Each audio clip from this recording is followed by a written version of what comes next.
Frank Morrison's hand trembled as he traced the red welts crawling up his neck. In the bathroom mirror's harsh morning light, the marks looked angry, alive. 72 years old, and his body was betraying him in ways he'd never imagined. His fingers moved automatically to the familiar scar on his lower back, a ritual 55 years in the making.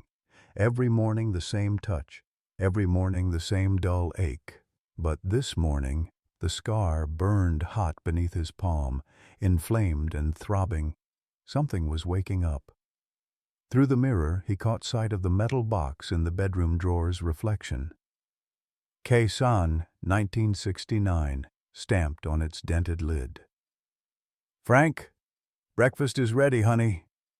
Martha's voice drifted up the stairs. He pulled on his blue work shirt, long sleeves despite George's summer heat, and buttoned it quickly, hiding the evidence. The box could wait. The truth could wait. It had waited 55 years.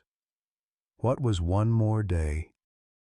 Leave a like and share your thoughts in the comments along with the city you're watching from now. Let's continue with the story. Frank Morrison had learned to live with ghosts. At 72, his lean frame still carried the military posture from his Army infantry days.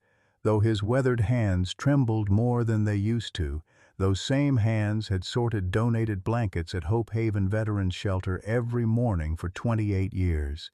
He wore the same uniform daily, blue work shirts with long sleeves, even when George's summer heat climbed past 90 degrees. No one questioned it anymore. The Purple Heart in his drawer had never seen daylight, not in 55 years.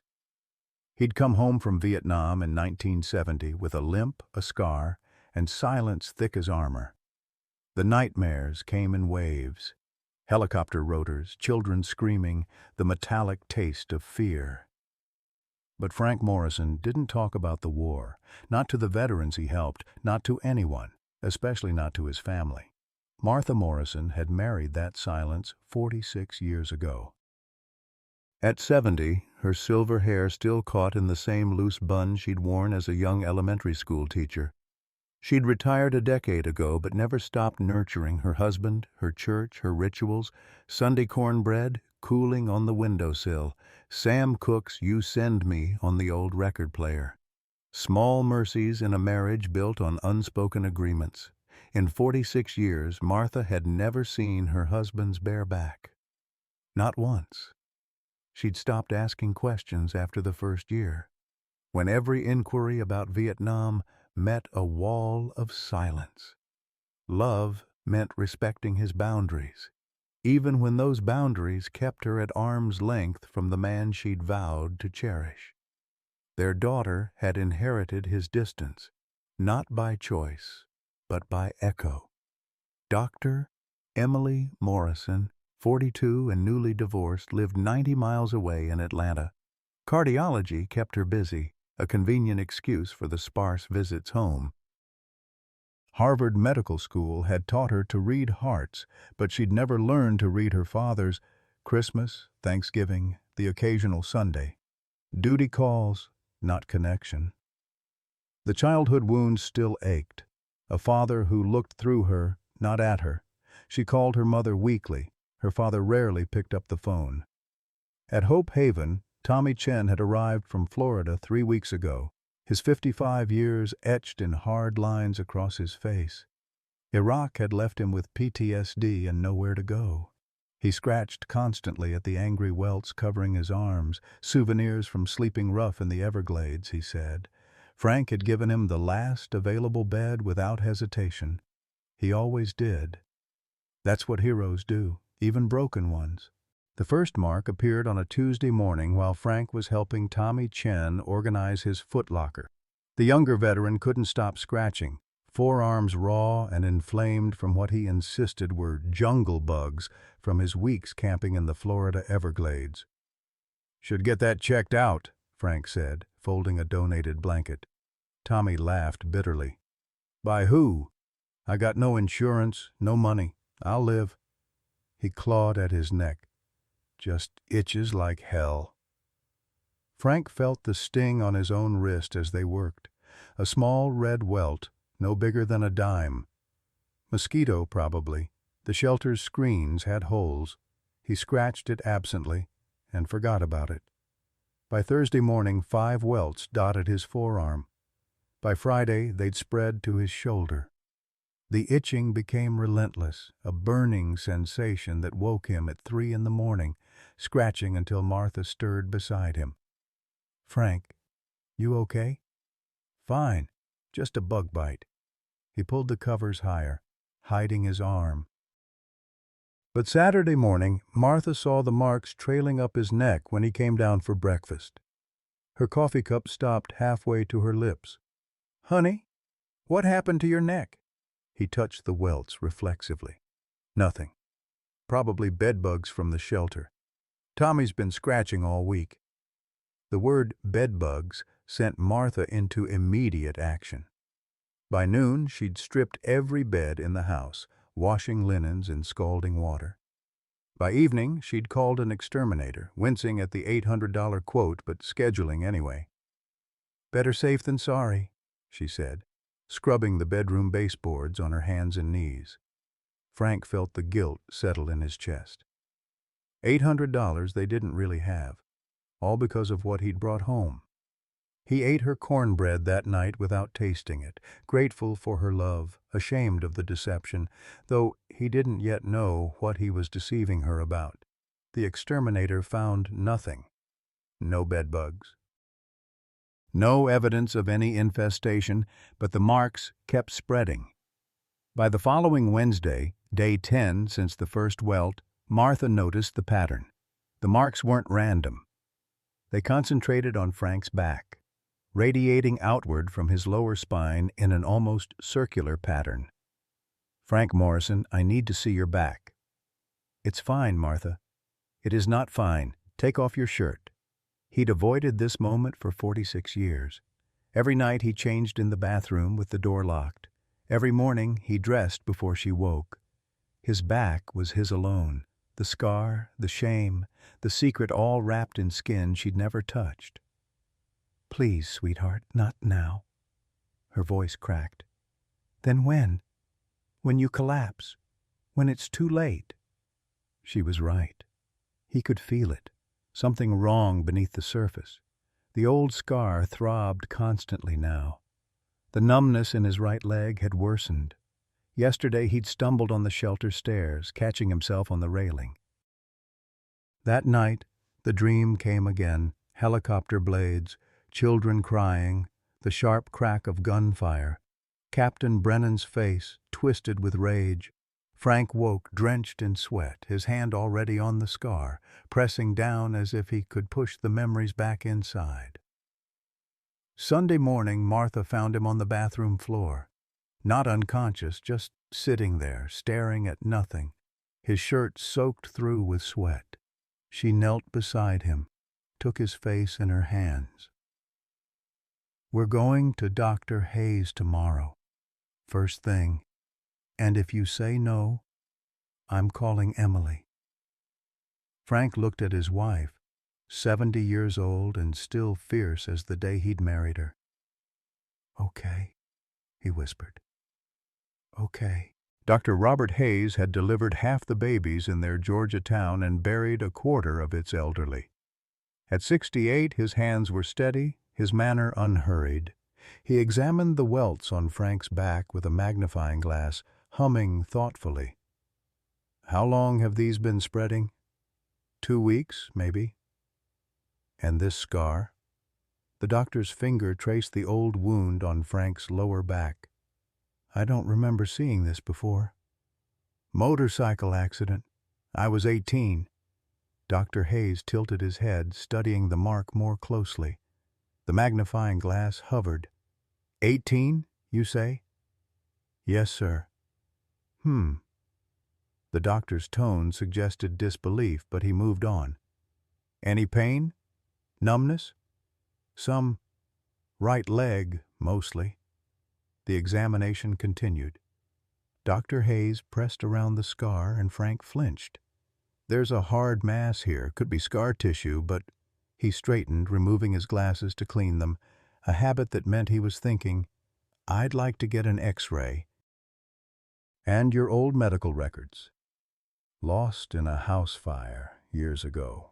Another lie. The lies were piling up like cordwood. "I see."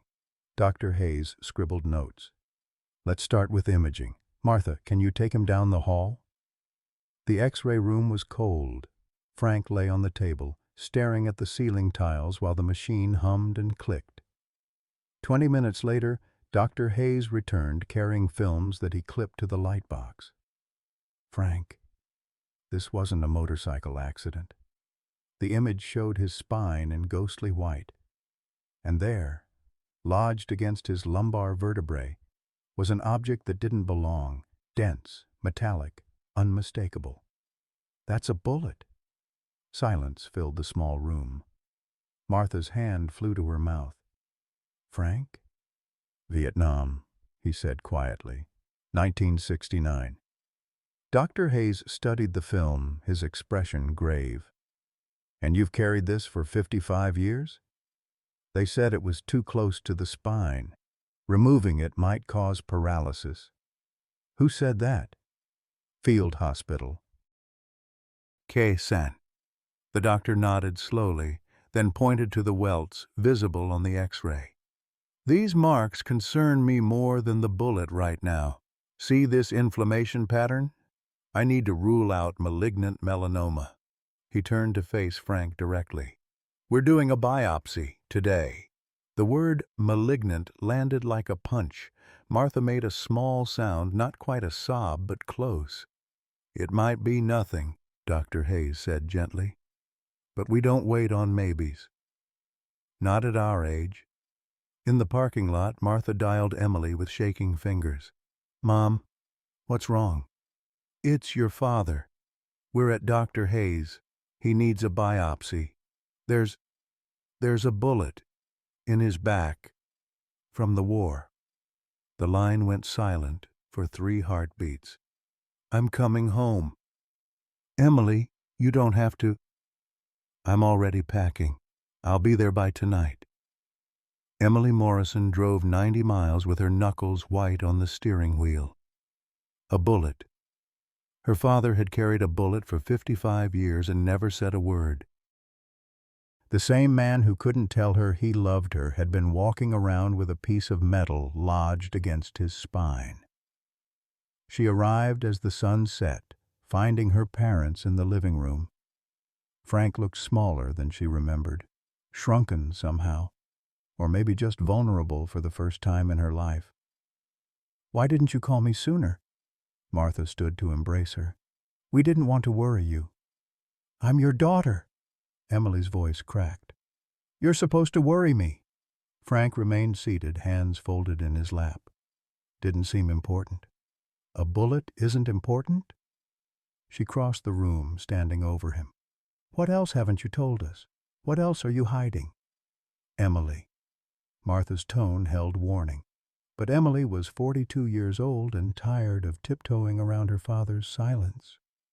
"I spent my whole childhood thinking you didn't care, thinking I wasn't worth talking to." "And now I find out you've been carrying around a war wound like it's nothing?" "It is nothing." "Then why hide it? Why never mention it? Why—" She stopped, seeing something flicker in his eyes. Pain. Real, raw pain. Not physical. Something deeper. Frank looked at his daughter for a long moment. "Some things are better left buried." "Not if they're killing you, Dad." The biopsy results would take 48 hours. Emily stayed, sleeping in her childhood bedroom with its faded wallpaper and dusty trophies. That night she heard voices through the wall, her parents talking in low tones. She pressed her ear to the plaster. 46 years, Frank. You never told me you were shot. Didn't want you to see me as broken. I see you as my husband. That's all I've ever seen." A long pause. Then Frank's voice, barely audible. "If I don't make it through whatever this is, there's a box, top drawer of my dresser. metal box. You should read what's inside. You're going to be fine. But if I'm not, Frank Morrison, you listen to me. We've had 46 years together. We're going to have 46 more. You hear me? Emily heard her mother crying, heard her father's silence, the same silence that had defined their family for decades. She wondered what was in that box. The biopsy came back negative for cancer. Martha wept with relief, clutching Frank's hand in Dr. Hayes's office. But the reprieve was temporary. The good news is it's not malignant, Dr. Hayes said. The bad news is that bullet needs to come out. The inflammation suggests chronic infection, and at your age, Frank, we can't ignore that. He referred them to Atlanta General Hospital where Emily worked.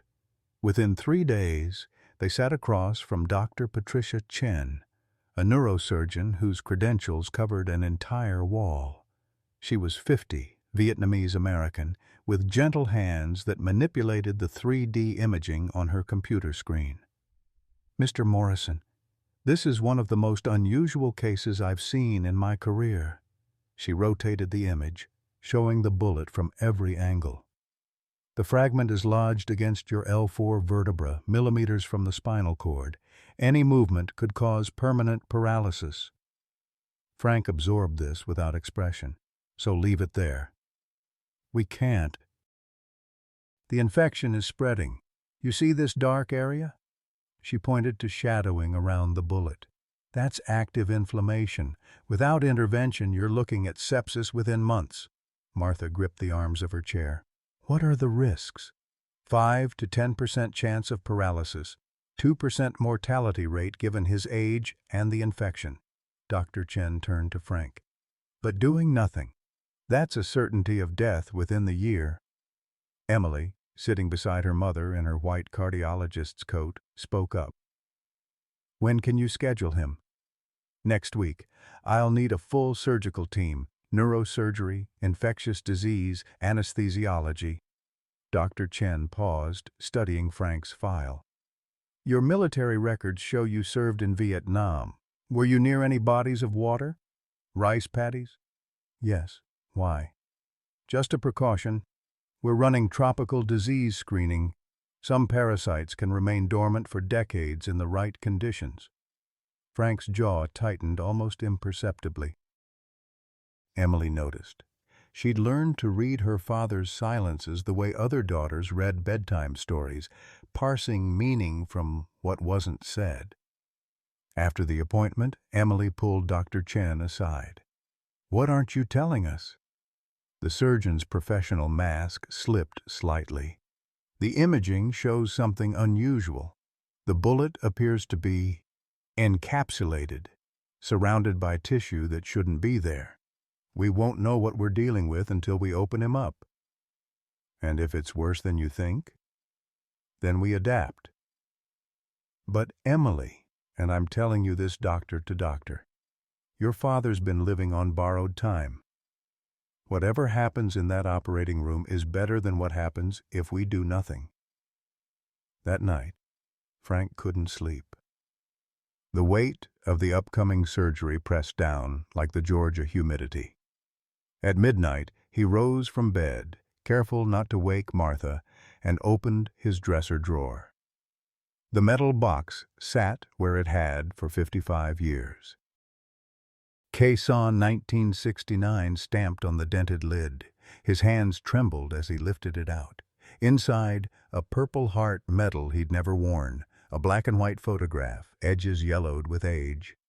5 Vietnamese children stared at the camera, the oldest maybe 12, the youngest barely 4. They looked terrified. Behind them, Frank Morrison at 23, one hand on the oldest girl's shoulder. Beneath the photo, a letter. He'd written it to himself in March 1970, hands still shaking from morphine withdrawal in a VA hospital in California. The paper crackled as he unfolded it. If you're reading this, you're either dying or finally ready to die. Either way, it's time someone knew the truth. February 17, 1969. Quezon Valley. Captain Richard Brennan gave an order I couldn't follow. "Eliminate all hostiles," he said. But they weren't hostiles. They were children. I said no. He shot me. Not the enemy. Him. I saved 5 kids that day, but 23 others died. I hear them screaming every night, "I don't deserve this medal. I don't deserve to live." The bullet in my back is exactly where it should be, a reminder that some sins don't wash clean. Frank's vision blurred. He'd read these words 1,000 times, but they never hurt less. "Frank?" He turned. Martha stood in the doorway, backlit by the hallway nightlight. She wore the same blue nightgown from their honeymoon 46 years ago, though it hung looser now on her diminished frame. "I couldn't sleep," he whispered. She crossed the room, saw the open box, the letter in his hands. For a moment, neither spoke. Then she sat beside him on the bed and gently took the letter. She read it slowly.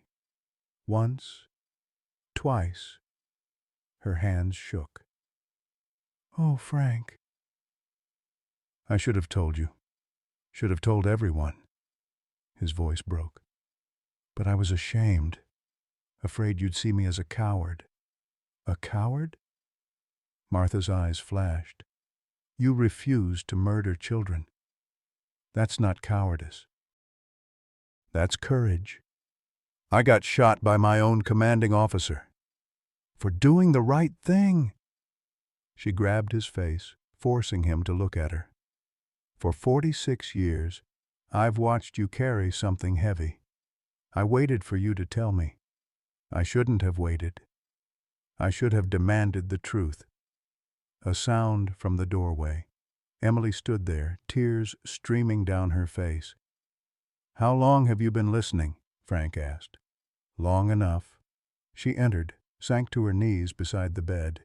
"Dad, I spent my whole life thinking you didn't love me enough to let me in, but you loved me too much to burden me, didn't you?" Frank nodded, unable to speak. "Those children in the photo, you saved them?" "I tried. I don't know if they made it out of that valley alive." Emily picked up the photograph with shaking hands. 23 people died because you said no?" 23 died because I wasn't brave enough to stop it all. I only saved 5. You saved 5. Emily's voice was fierce. 5 children who would be dead if not for you. Don't you dare call that failure. They sat together in the darkness. 3 people finally speaking truths too long buried. Frank told them everything. The village, the orders, Brennan's rage, the gunshot, waking in a field hospital to lies about enemy fire, coming home to a country that despised him, carrying a secret that would destroy him if spoken. Martha held his hand through it all. Emily listened with a doctor's focus and a daughter's breaking heart. "Tomorrow," Martha said as dawn crept through the curtains, "you're having surgery, and you're going to survive, and we're going to deal with this together. No more secrets. No more carrying this alone." Frank looked at his wife, his daughter. "I'm scared." "Good," Emily said. "Fear means you want to live. Finally." The morning of surgery arrived with autumn sunshine. Martha packed cornbread and Tupperware, insisted on bringing the portable speaker for Sam Cooke. Emily drove them to Atlanta General, navigating morning traffic with practiced ease. In the pre-op room, nurses bustled around Frank, checking vitals, starting IVs. Dr. Chen arrived to review the procedure one final time. "Any questions before we begin?" Frank shook his head. He'd said everything that needed saying. The rest was up to fate, or God, or whatever force had kept him alive this long. Martha kissed his forehead. "I'll be right here when you wake up." Emily squeezed his hand. "I love you, Dad. I should have said that more." "I love you too, sweetheart. Always did. Just didn't know how to show it."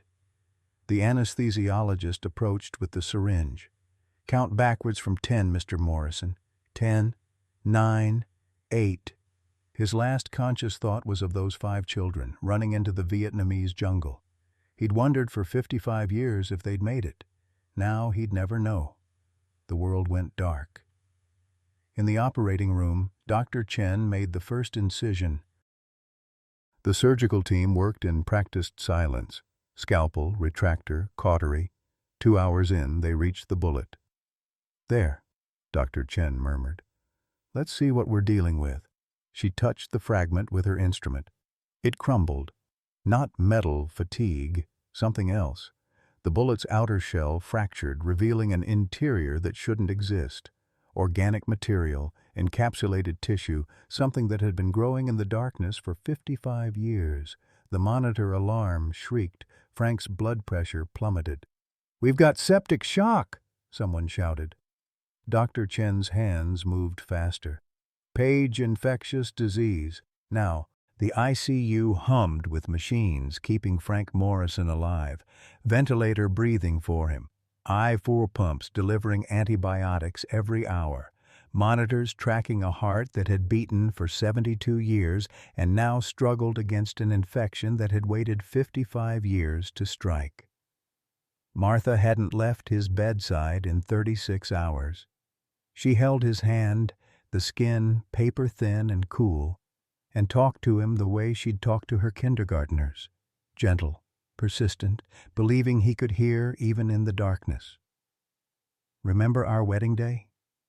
You were so nervous you dropped the ring." Twice. Her thumb traced circles on his palm. "Reverend Williams said it was a sign. I told him it just meant you were human." The fever held at 104 degrees. Too high. Dangerously high. Emily coordinated with the medical team, her cardiologist's training giving her access other families wouldn't have. She reviewed lab reports, questioned antibiotic choices, demanded consultations. But beneath the professional competence, she was terrified. Her father's body was fighting a war it didn't understand. The biological material from the bullet, tissue samples, showed it was organic matter that had somehow remained dormant for decades, feeding off the chronic inflammation. When exposed to air during surgery, it had released toxins into Frank's bloodstream. "It's like nothing I've seen," Dr. James Wright, the infectious disease specialist, told her. "Closest match in the literature is certain parasitic infections from Southeast Asia. Organisms that can lie dormant in encapsulated environments, then activate when conditions change. Can you treat it? We're trying everything. But Emily," he paused, choosing words carefully. "Your father's age, the severity of the sepsis, he might not have the reserves to fight this." She refused to accept it. Spent the night in the hospital library, searching medical databases for cases like her father's. Tropical parasites, dormant infections, Vietnam War injuries. The search terms blurred together as exhaustion set in. Then she found it. A case study from 1995. A Vietnamese refugee, chronic abscess from a war wound, parasitic organism identified as strongyloids, a roundworm that could survive in human tissue for decades. The treatment protocol was aggressive, ivermectin combined with steroids, despite the risk to someone already septic. She ran to find Dr. Wright. "We need to try this." He reviewed her research, nodded slowly. "It's risky. The steroids could worsen the sepsis. And doing nothing kills him for certain." They implemented the new protocol at midnight. Martha prayed. Emily paced. The monitors beeped their steady rhythm. By dawn of the second day, Frank's fever dropped to 102. Still dangerous, but trending right. His vitals stabilized slightly. Not recovery, but not dying either. Martha allowed herself the first real breath in 2 days, but Frank didn't wake. Day 3, day 4, Day 5. The infection responded to treatment, the fever broke completely, the sepsis resolved, but Frank remained unconscious, locked somewhere the doctors couldn't reach. Sometimes, Dr. Chen explained gently, the body needs to protect itself. The trauma, physical and emotional, might be too much. He's resting. Or giving up, Emily whispered. She returned to her childhood home that evening, needing clean clothes and a shower. The house felt empty without her father's presence. She wandered through rooms filled with his absence. In her parents' bedroom, she saw it. The metal box, still on the nightstand where they'd left it. Martha must have brought Frank's belongings from pre-op and left the box out. Emily opened it again, studying the photograph more closely. 5 children. Her father, so young. The Purple Heart he'd never worn. The letter she'd only heard read aloud. Beneath the letter, something she hadn't noticed before. A classified military report, partially redacted. She skimmed the bureaucratic language until certain phrases jumped out. Captain Richard Brennan, direct order, civilian casualties, Specialist Morrison's refusal, gunshot wound, friendly fire, investigation suspended following Captain Brennan's KIA status. The official record knew. The Army had known since 1969 that Frank Morrison was shot by his own commander. They'd buried it to avoid scandal, and her father had carried the shame anyway. Emily's phone rang. The hospital, her heart seized. He's awake. She drove 90 miles in 70 minutes. Frank looked diminished in the hospital bed, but his eyes were open, clear, present. Martha sat beside him, crying and smiling simultaneously. "Dad." Emily's voice broke. "Hey, sweetheart." The words came out hoarse from the ventilator tube, but they were his. She crossed the room, kissed his forehead. "You scared us." "Sorry about that." He tried to smile. "The bullet? Is it out?" "Yes." "But there were complications." She pulled up a chair, took his other hand. "Dad, we read the letter. The classified report. We know everything." Frank's eyes closed. "Then you know your father's a coward who's been lying for 55 years. "No." Martha's voice was fierce. "We know our father is a hero who's been suffering for 55 years. I saved 5 kids, and 23 others died." "You saved 5 lives," Emily said. "That's not nothing. That's everything." Before Frank could respond, Dr. Chen entered with a tablet and an expression Emily couldn't read. "Mr. Morrison, I have the pathology results from what we removed, and there's something you need to know." Emily's medical training kicked in. "What kind of something?" Dr. Chen pulled up imaging on her tablet. The biological material was indeed parasitic in nature, a roundworm that had been dormant since Vietnam. "Your daughter's research and treatment recommendations saved your life." "But that's not all?" Frank asked, reading the doctor's hesitation. "During surgery, we performed comprehensive imaging of your entire lumbar spine. Standard protocol for this type of procedure." She swiped to a new image. "We found a mass, a slow-growing tumor on your spinal cord directly beneath where the bullet was lodged." The room went silent. "It's benign, a meningioma, but in a critical location, left untreated, it would have caused progressive paralysis and eventually—" She paused. "Eventually, it would have been fatal." "How long?" Martha whispered. "Hard to say. But the imaging suggests it's been growing for years, maybe decades." Emily processed this with clinical detachment that barely masked her shock. "Are you saying if we'd left the bullet in place?" The bullet was pressing on the tumor, literally compressing it, preventing its growth. Dr. Chen met Frank's eyes. "Mr. Morrison, That piece of shrapnel has been keeping you alive. The constant pressure kept the tumor from expanding. Without it, you'd likely have been paralyzed or dead within 5 years. Frank stared at the ceiling. 55 years.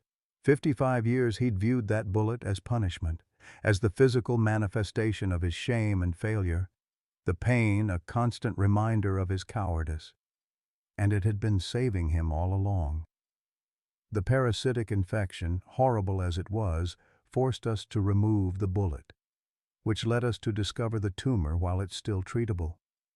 Dr. Chen's voice softened. We can remove it.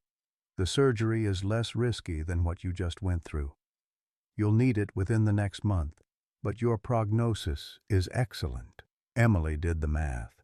If he'd gotten the bullet removed years ago, when he should have, the tumor would have grown unchecked.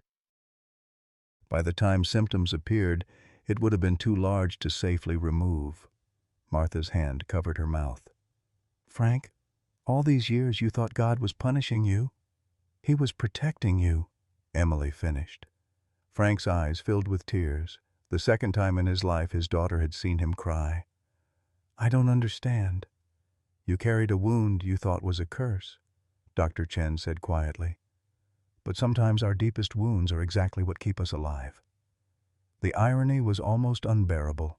The bullet that should have killed him at 23. The chronic pain that made every day a reminder of failure. The secret shame that had poisoned his relationships for half a century. All of it, every bit of suffering, had bought him 55 extra years. When can I go home? Frank asked finally.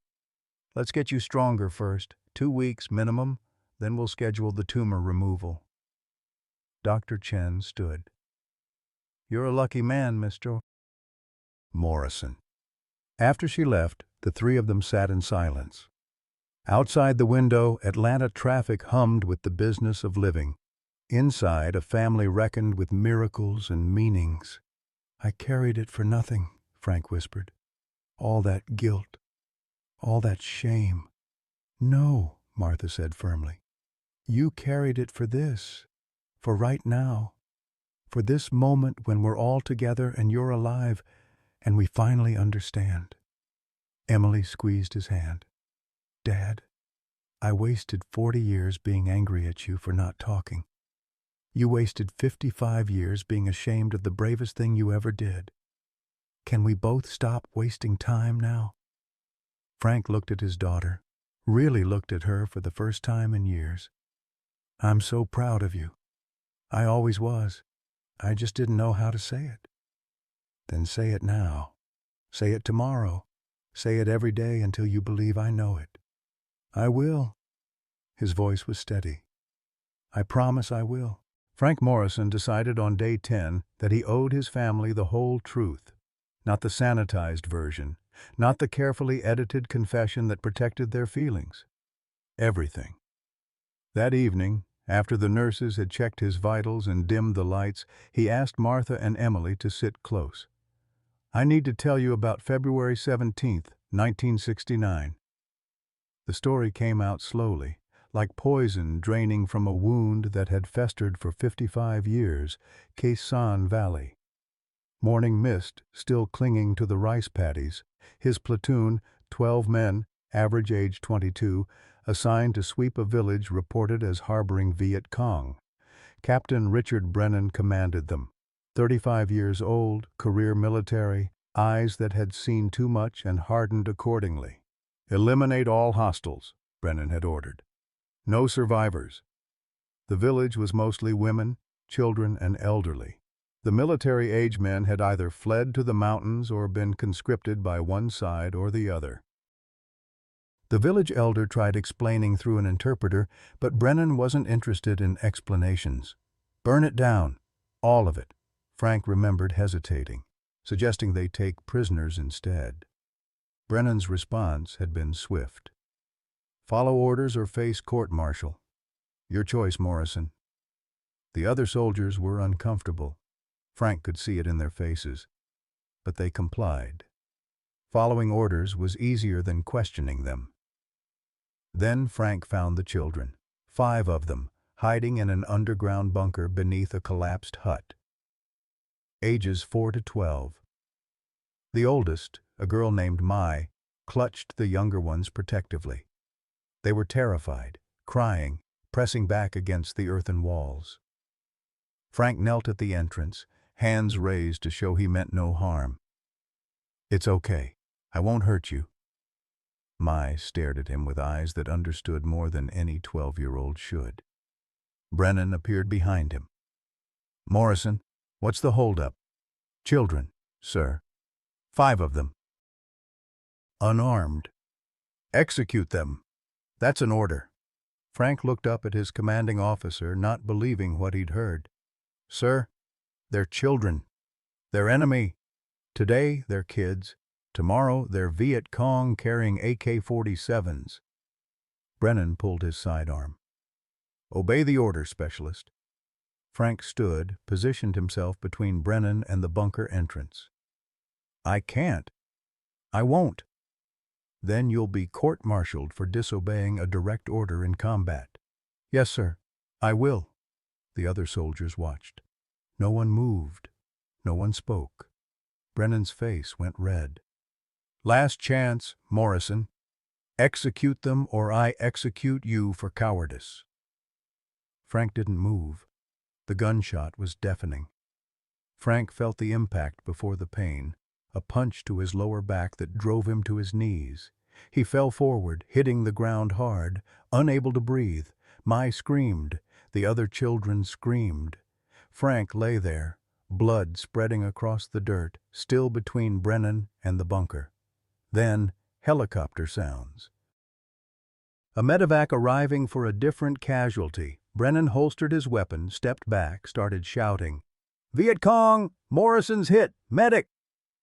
The last thing Frank saw before losing consciousness was Mai grabbing the younger children and running into the jungle, into the unknown, but running alive.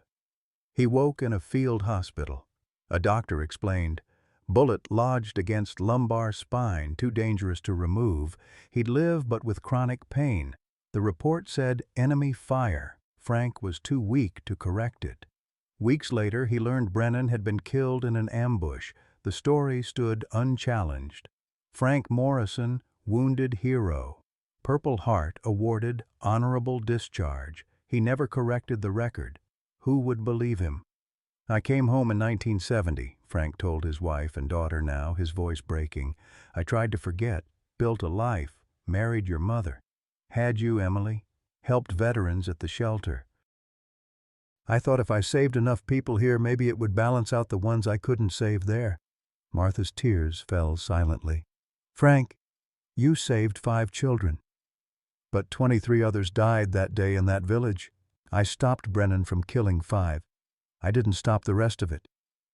"You did what one man could do," Emily said. "That's all any of us can do. For 55 years, I've wondered if those children made it out of that jungle alive, or if I just delayed their deaths by minutes, if they starved, if they were found by soldiers, if—" "Stop," Martha said firmly. "You gave them a chance. That's everything." Frank closed his eyes, exhausted by the confession. "Now you know. Your father's not a hero, just a man who said no once and paid for it ever since." "You're the bravest man I've ever known," Emily whispered. The next morning, Frank's temperature spiked. By afternoon, it had climbed to 101. The surgical wound showed signs of infection.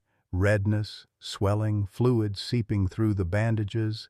Dr. Chen ordered cultures and started new antibiotics, but her expression was grave. "Secondary infection," she told Emily privately. "In elderly patients, post-operative infections can be deadly." "I know." Emily felt the fear wrap around her chest. They'd come so far. Her father had finally opened up, finally told the truth. They couldn't lose him now. Martha sat vigil through the night, watching Frank's temperature climb. By midnight, it reached 103. We need to take him back to surgery, Dr. Chen explained. Debride the wound, clean out the infection. But Emily, his body is weak. The anesthesia alone is risky at this point. And if we don't, the infection will spread. Sepsis again, but this time his immune system won't have the strength to fight it. There was no choice. That night, Martha found Frank writing 2 letters, one addressed to her, one to Emily. "What are you doing?" "Just in case." His hand shook as he formed the words, "Making sure you both know everything I never said." She read over his shoulder. 46 years of love condensed into paragraphs. Gratitude for her patience. Apologies for his silence. Hopes that she'd lived a happy life despite his brokenness. Both letters ended the same way. "Thank you for loving a broken man." "You're going to be fine," Martha said, though her voice trembled. "Maybe. But if I'm not, Frank Morrison, you listen to me. We've come too far. You don't get to leave now." The second surgery went well. Dr. Chen cleaned the infection, replaced the dressings, closed the wound with fresh sutures. He should wake within hours, she told the family. But Frank didn't wake. Day 12, day 13, day 14. The infection cleared. His vitals were stable, but he remained unconscious, locked somewhere the doctors couldn't reach. "Sometimes the body needs to protect itself," Dr. Chen explained. "The trauma, everything he's been through physically and emotionally, might be overwhelming. He's resting." "Or giving up?" Emily whispered. Martha hadn't left the hospital in 2 weeks.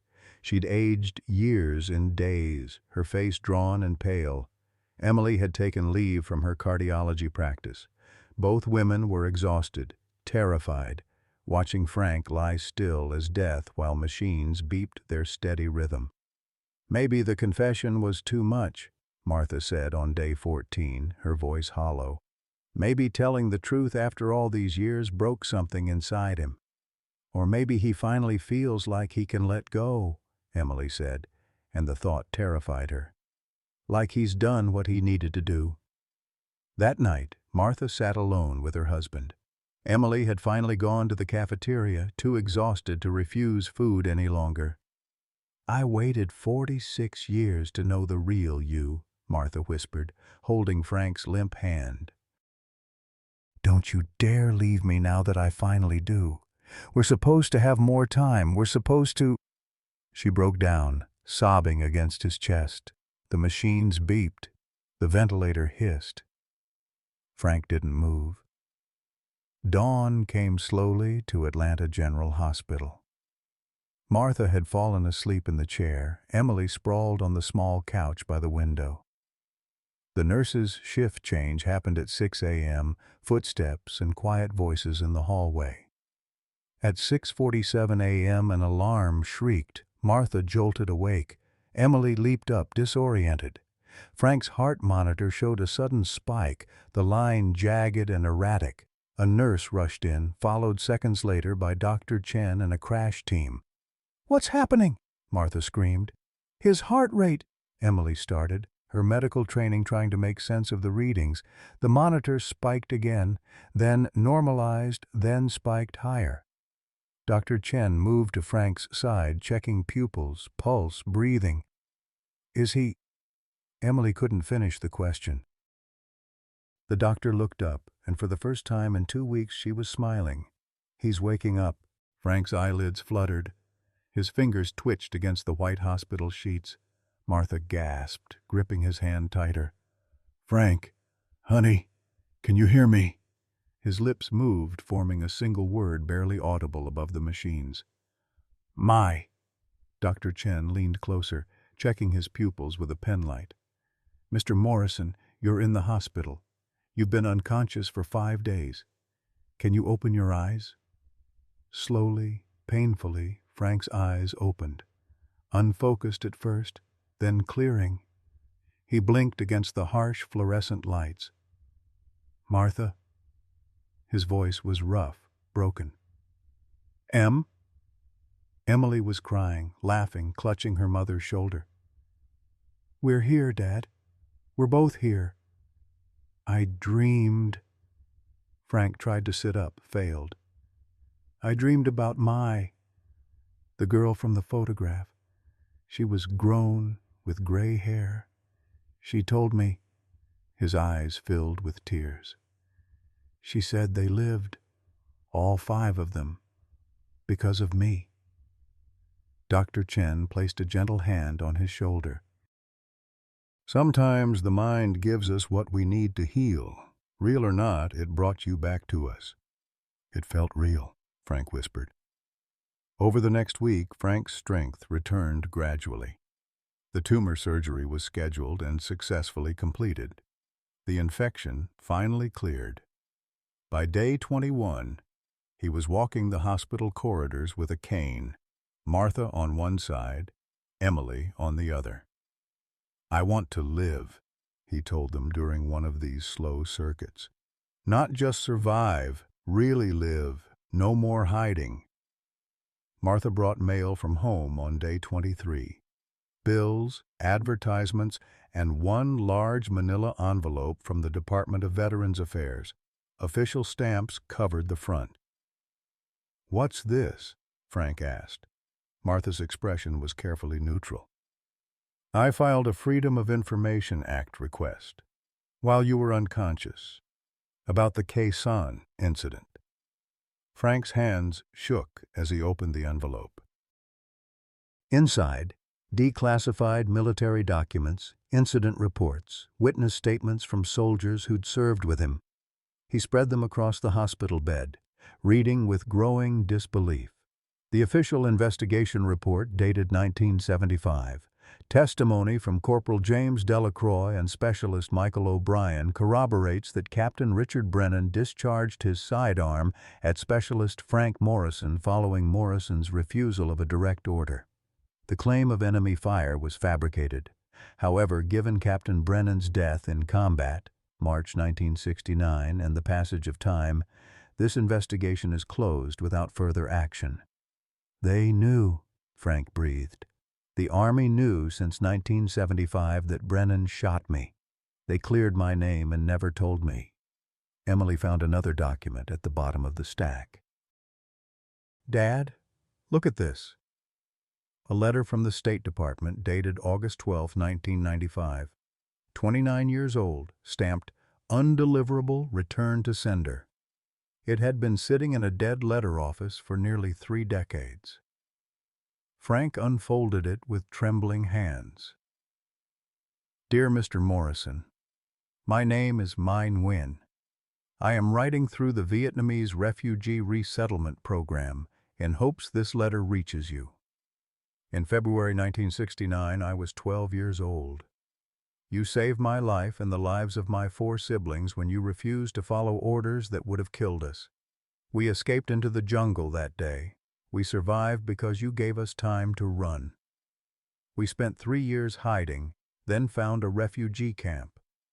In 1975, we came to America. We are alive because of your courage.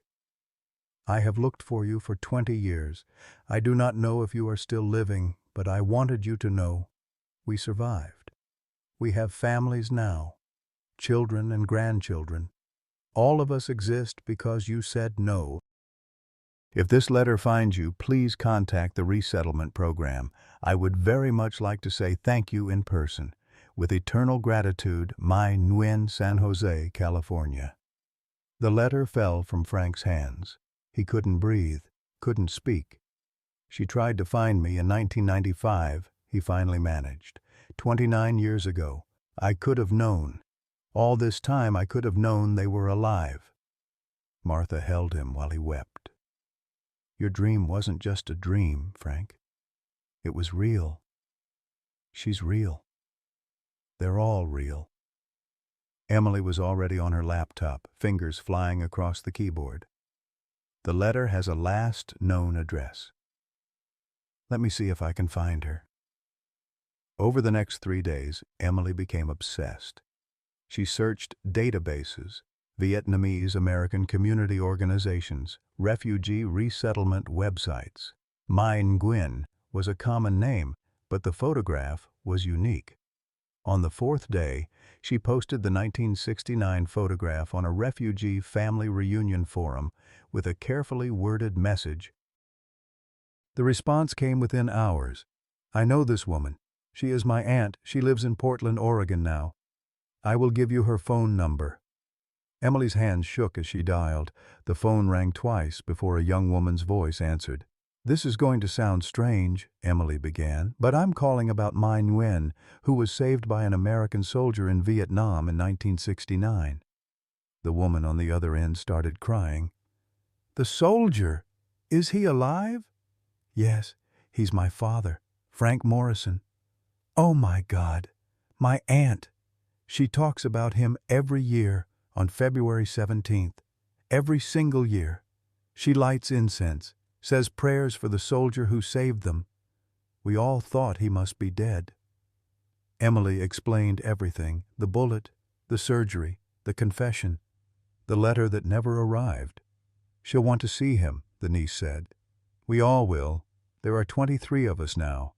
5 children became 23 people across 3 generations. All because of your father." The arrangements took a week.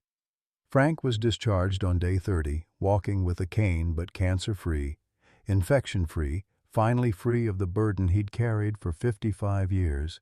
Hope Haven's veterans threw him a welcome party. Tommy Chen was first in line, now sober and employed, tears streaming down his weathered face. "You saved me, boss.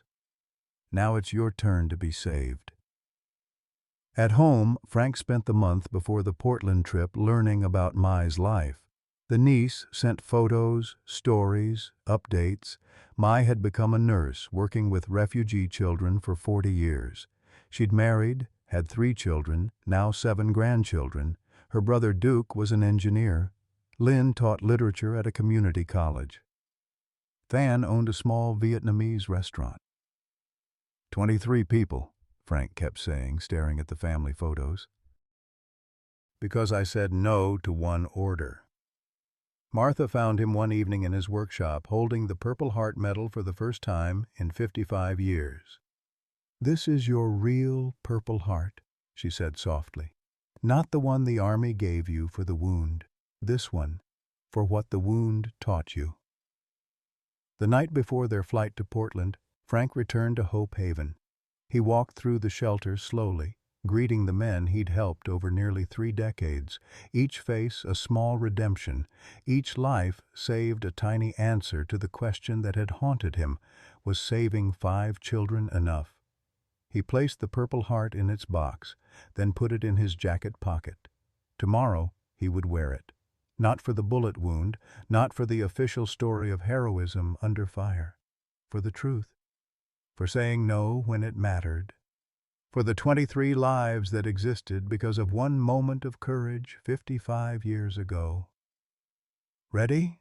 Martha asked when he came home. Frank looked at his wife of 46 years, his daughter who'd finally forgiven him, the photographs of Mai's family spread across the kitchen table. "Yes," he said. "I'm ready." Mai Nguyen's house sat on a quiet Portland street, modest and well-kept. An American flag hung beside the front door. Next to it, a smaller Vietnamese flag. Frank Morrison stepped out of the rental car, leaning heavily on his cane. 60 days ago, he'd been dying from an infection that had waited 55 years to wake. Now he was about to meet the woman whose face had haunted his dreams for half a century. The front door opened. A woman with silver hair stepped onto the porch. 67 years old now, but Frank recognized her instantly. The same eyes, the same bearing. Mai saw him and stopped breathing. They stood frozen, separated by a driveway, and 55 years of wondering. Then Mai ran, not walked. Ran like the terrified 12-year-old she'd once been, running from death into an uncertain future. Frank tried to walk forward but stumbled. Mai caught him, and they held each other while the world dissolved around them. "Thank you," Mai sobbed into his shoulder. "Thank you for my life." Frank couldn't speak, could only hold this woman who existed because he'd said no. Behind Mai, the family emerged. Duke, now 65, leaning on a cane like Frank. Lynn, 63, tears streaming. Than, 60, covering her mouth with both hands. And behind them, children and grandchildren, 23 people across 3 generations, all alive because of one moment. Mai pulled back, framing Frank's face with her hands. "We made it. The jungle was hard, but we survived. We found a camp. In 1975, we came here to America, the country whose soldiers saved us." Duke stepped forward, embracing Frank. "I'm an engineer. Boeing, 30 years. Lynn took his hand. "I teach literature. Thousands of students." Tan smiled through tears. "I have a restaurant. We employ 40 refugees." Mai's grandson, 12 years old, the same age she'd been, read a speech about courage and sacrifice and choosing what's right over what's easy. Then they presented Frank with gifts. A hand-sewn flag combining American and Vietnamese symbols, a photo album documenting 55 years of life he'd made possible, 23 letters of gratitude. Frank could barely see through his tears. "I thought I'd failed. 23 people died that day. I saved 5 but couldn't save everyone." "You saved enough," Mai said firmly. "More than enough." They recreated the 1969 photograph, Frank in the center, 23 family members surrounding him. Same pose, different outcome. Everyone smiling this time. The caption Mai's grandson wrote, "February 17, 1969, the day one soldier chose love. October 15, 2024, the day 23 people said thank you." 6 months later, Frank stood at a podium in Hope Haven's community room. Veterans Day, November 11th. The mayor was there, press, community members, and on a video call from Portland, Mai's entire family. Frank wore his Purple Heart publicly for the first time in 55 years. "I was shot by my own commanding officer," he said, his voice steady, "for refusing to kill children. I carried that wound and that secret for 55 years. But the wound saved my life, and the secret, when finally told, set me free." He looked at the veterans in the front row, men and women carrying their own invisible wounds. "Your trauma doesn't define you. What defines you is what you choose to do with it. Don't carry it alone. I tried that. It nearly killed me." The mayor announced Hope Haven's expansion. Donations from Mai's family and publicity from Frank's story had funded a new wing. The 5 Children Memorial Center would double the shelter's capacity. That evening, Frank walked home between Martha and Emily, no longer needing the cane. The Georgia sunset painted the sky gold and pink. 55 years, he said softly. "I thought the bullet was my punishment. Turns out it was my salvation." Martha squeezed his hand. "Some wounds do save us." Emily kissed his cheek. "Welcome home, Dad. Finally, really home." Frank Morrison lived to 87, working at Hope Haven until his final month. The shelter helped over 3,000 veterans. Mai Nguyen spoke at his funeral, bringing all 23 family members to honor the man who'd given them life. His Purple Heart and the photograph are displayed at the National Vietnam Veterans Memorial. His final words to Emily, "Tell them the truth. Always tell the truth. It's the only thing that truly heals." Frank Morrison carried a bullet for 55 years, believing it was his punishment. But that wound, the one he thought defined his failure, became the very thing that saved his life. How many of us carry our own bullets, Not metal ones, but wounds of silence, regrets we've buried, truths we've been too afraid to speak. We tell ourselves it's too late, that the people we've hurt won't understand, that our children have moved on, that our silence has lasted so long, breaking it would only cause more pain. But Frank's story proves something profound. It's never too late for truth, never too late for reconciliation, never too late to discover that what we thought was our greatest shame might actually be our salvation. The wounds we carry, the mistakes we've made, the words we've left unspoken, the distance we've created, they don't have to define our ending. Sometimes the very thing we've been hiding is exactly what needs to be revealed for healing to begin. What wound are you still carrying that might actually save you if you let it see the light? Is there a truth you've been too afraid to tell someone who needs to hear it? Share your thoughts below. Your story might be the encouragement someone else needs today.